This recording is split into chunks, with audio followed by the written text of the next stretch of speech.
हर महान आदमी ने रिस्क लिया है। सबसे बात क्यों करते हो? क्यों सबको एंटरटेन करते हो? क्यों? और तुम बेइज्जती से कितना डरते हो? दुनिया की सबसे प्यारी चीज है बेइज्जती।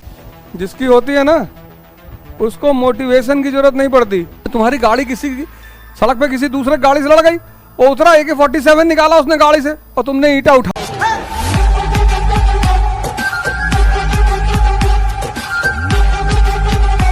तो जब तुम्हारी ये आंख खुलेगी तो तुम्हें कुछ ऐसी चीजें दिखाई पड़नी शुरू होंगी और वही तुम्हारा मोटिवेशन बनेगी कि मैं थोड़ी रिस्क ले रहा हूं। हर महान आदमी ने रिस्क लिया है। सबसे बात क्यों करते हो? क्यों सबको एंटरटेन करते हो? क्यों? इंटरेस्ट दूसरा शब्द तुमको क्लियर हो जाएगा। जैसे तुम रिक्शे वाले को एंटरटेन नहीं करते, ऐसे मेंबर ऑफ पार्लियामेंट तुमको क्यों करेगा? जो तुम कहते हो कि अरे डीएम के यहां गए थे, मिला ही नहीं, रिश्तेदार हो उसके, और हो भी तो क्यों मिले?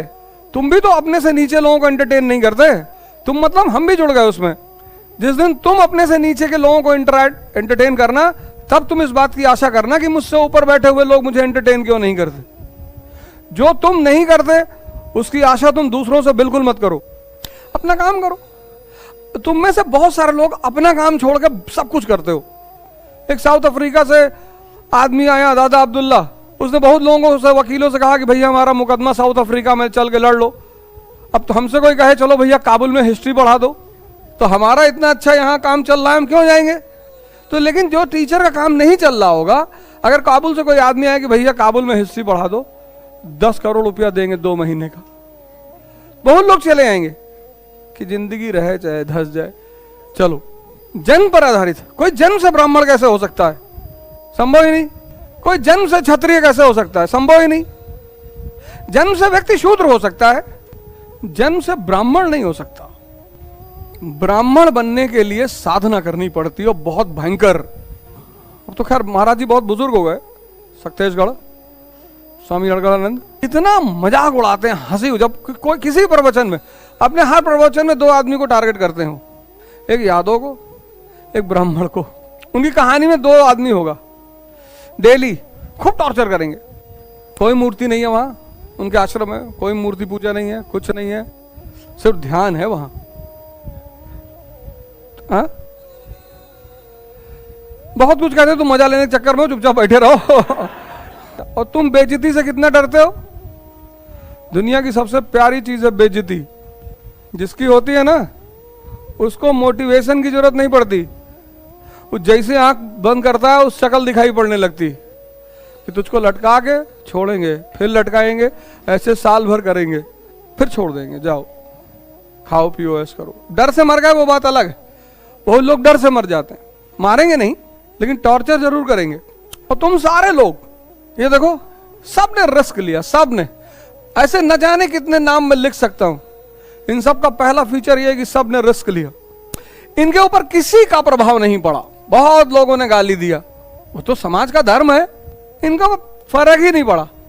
ये तो अपनी शादी की डेट भूल गए, जो कि एक तरह से एक असंभव बात है। अलाउद्दीन खिलजी से एक मौलाना को बुलाता है अलाउद्दीन खिलजी, कहता बताओ कुरान में काफिरों के लिए क्या लिखा हुआ है। पहली बात तो इस देश के 95% मुसलमान किसी शब्द का मतलब नहीं जानते। एनसीईआरटी समझ में नहीं आती उनको, कुरान कहां से समझ में आएगी? जैसे 95% हिंदू गीता नहीं समझते। गीता संघर्ष शास्त्र है, युद्ध शास्त्र। अर्जुन हम सब हैं। तो अलाउद्दीन कहता है, मौलाना कहता है कि साहब हम बताएंगे नहीं आपको। कहा नहीं बताओ, कहा आप मेरी जान ले लेंगे। अबे उसने कहा बताओ, वे नहीं लेंगे तुम्हारी जान। उसने कहा काफिर मतलब हिंदू। कहा अच्छा, तो क्या करना चाहिए इनके साथ? बोले साहब इनकी तो काबिले गर्दन जदनी, इनकी गर्दन काट देनी चाहिए साहब। उसने कहा मौलाना निकल लो तुम, नहीं तुम्हारा पैजामा उतार के इसी में लटका देंगे तुमको। मैं थोड़ी कह रहा हूं, ये पैजामा वाली बात मैंने जोड़ी है, बाकी एनसीईआरटी में लिखा हुआ है। कल ले आना बिपिन चंद्र, वो सतीश चंद्रा में दिखा दूंगा। कल सतीश चंद्रा ले आना, मैं दिखा दूंगा। सतीश चंद्रा में लिखी हुई है। और वहीं में उसने नीचे पता क्या लिखा? उसने लिखा कि मुझे नहीं पता कयामत के दिन अल्लाह मेरे साथ क्या करेगा, मैं वो करता हूं जो राज्य और मेरी जनता के हित में है। किसी को मुसीबत से बाहर निकालो। हम एंटरटेन करने लगे तो हम ही खत्म हो जाएं। बहुत लोग आते हैं पापा पढ़ने नहीं दे रहे हैं। पापा बंद कर दो एक कमरे में। कौन सा पापा है दुनिया में जो पढ़ने नहीं दे रहा है? पापा घूमने ना दे रहे हो तो बात समझ में आती है। पापा कह रहे हैं कि ज्यादा पढ़ के आदमी बर्बाद हो जाता है। पापा कह रहे हैं कि आईएएस नहीं बनते, सब नहीं बन पाते हैं। लेकिन थोड़ा सा भी ट्रेंड से थोड़ा सा हटोगे नहीं। यही बात लाल बहादुर शास्त्री सोच लिया। हम उस सबसे बड़ा उदाहरण, हम जब तैयारी करने गए थे तो ऐसा कोई गुण मेरे अंदर नहीं था जो तैयारी करने वालों में होना चाहिए। बस एक गुण था कि इलाहाबाद यूनिवर्सिटी से पढ़े थे और वही सबसे बड़ा गुण था। और हमारे यहाँ जो सीनियर्स थे वो सब आईएएस की परीक्षा देते थे, कोई एसआई वैसाई तो तब देता नहीं था। अपने काम से काम रखो, और जब अपने काम से काम रखोगे आंतरिक विकास शुरू हो जाएगा। जैसे ही आंतरिक विकास होगा उत्साह पैदा हो जाएगा। जीवन में किसको पैदा करना? उत्साह। एक विद्रोह है भारत के इतिहास में, इससे पहले एक विद्रोह है, पर वो एक साथ नहीं हुआ। पहले एक जगह हुआ, फिर दूसरी जगह हुआ, फिर तीसरी जगह हुआ, पर लगातार होता रहा। पर तुम बता नहीं पाओगे। सोच लो तो हो सकता है बता दो। मध्यकाल के इतिहास में एक विद्रोह है, बड़े पैमाने पर है, दूर दराज के क्षेत्रों में हो रहा है, और वो है मोहम्मद बिन तुगलक के समय का विद्रोह। पहला विद्रोह कहां हुआ? माबार में। राजा ने अपनी सेना भेजी माबार की विद्रोह को दबाने के लिए। सेना विद्रोहियों से मिल गई। राजा खुद जाने चला दक्षिण कि मैं दबा के आऊंगा। पहुंचा दौलताबाद, सेना में प्लेग फैल गया।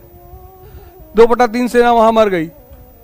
लोग परेशान बहुत थे इससे, बहुत, मतलब शुद्ध अवधी भाषा में कचुआया था सबको। ये अंतिम विद्रोह ये दबा रहा था सिंध में, तागी का विद्रोह, और उसी विद्रोह को दबाते दबाते 1351 में इसकी डेथ हो गई। लेकिन इस तरह का विद्रोह एक साथ मूल्यांकन करना हर आदमी के बस की बात नहीं होती। अगर तुम औरंगजेब को ना पढ़ो तो तुमको यह ना पता चल पाए कि घर मिटाया कैसे जाता है, और यह जानना बहुत जरूरी है। अगर तुम अकबर को ना पढ़ो तो तुमको पता ना चले घर बनाया कैसे जाता है। प्राचीन भारत के इतिहास में हम बहुत डीप नहीं जा सकते क्योंकि हमारे पास बहुत सारे साक्ष्य नहीं है। यहां पर हमारे पास साक्ष्य ज्यादा है, इसीलिए मुगल इतिहास को पढ़ाया जाता था। ये जो बात है ना कि मुगल इतिहास को क्यों पढ़ाया गया, साक्ष्य ज्यादा है। साक्ष्य, दरबारी लेखक मौजूद हैं, प्रशस्तिकार मौजूद हैं, फिर फॉरेन ट्रैवलर मौजूद हैं। इतिहास लेखन में सबसे इंपॉर्टेंट चीज क्या है? एविडेंस। ऐसे तो कोई बात कहे नहीं दोगे, लेकिन उसके लिए बहुत साक्ष्यों की जरूरत पड़ेगी, डीप में जाना पड़ेगा, रिसर्च करना पड़ेगा। तो उन्होंने मुगलों को सामने रख दिया कि भाई इन्हीं को पढ़ा दो, ये इनके साक्ष्य भी मौजूद हैं और आसानी से समझाया भी जा सकता है। हम सब अर्जुन हैं, द्वंद्व में फंसे हुए, घर से भगाए हुए, बीवी के साथ बदतमीजी हो गई। हम सब अर्जुन हैं, हम सब। ये जितने लोग यहाँ तैयारी करने बैठे हैं सबको शक्ति की तलाश है, सबको वजूद की तलाश है। गीता कंपलसरी पढ़ना चाहिए। तुम्हारी गाड़ी किसी सड़क पे किसी दूसरे गाड़ी से लड़ गई, वो उतरा, AK-47 निकाला उसने गाड़ी से और तुमने ईंटा उठा लिया, और वो तुम्ही से कह रहा कि मारना मत बे। ईंटा भी तो वेपन है। पुरातन कोई तो लक्षण बचा रहना चाहिए। आज तक अस्त्र एक बचा हुआ है, पत्थर उठा के मारना। ये सबसे प्राचीनतम हथियार है। अगर तुमसे कभी कोई पूछ ले कि प्राचीनतम अस्त्र का नाम बताओ तो तुम कह दो ईंटा। वो थोड़ा परिवर्तित रूप है, पत्थर हर जगह मिलता नहीं, उत्तर भारत में पहाड़ों में ही मिलेगा। दीवार पिक्चर देखो, अमिताभ बच्चन वाली पुरानी वाली, विजय, ऋषि कपूर और ये अमिताभ बच्चन है। तो उसमें वो डॉकयार्ड पे कुली होता है, मजदूर। तो एक मजदूर जो है वो हफ्ता लेते हैं बदमाश, तो एक मजदूर उनको हफ्ता नहीं देता है, तो उसके ऊपर ट्रक चली जाती है, मार डालते हैं उसको। तो लोग कैंटीन में बैठे होते हैं, बड़ी प्यारी सीन है, जाके देखना उसको यूट्यूब पे, बड़ी प्यारी सीन है। विद्रोह क्यों होते हैं वहां तुम्हें दिखाई पड़ेगा, विद्रोह क्यों होते हैं। कि यार पैसा नहीं देंगे, 2 रुपया तो जान ले लोगे हमारी। बोला हम तुमको 2 रुपया नहीं दिए तो मार दो, 2 डंडा 10 डंडा, तुम जान लोगे। वो गांव का नया नया लड़का आया होता है, कहता हम पैसा नहीं देंगे भैया, बड़ो मेहनत से कमाए भैया, हम पैसा नहीं देंगे। तो वो पैसा तो उसका छीन ही लेते हैं, उसके ऊपर ट्रक चढ़ा देते हैं।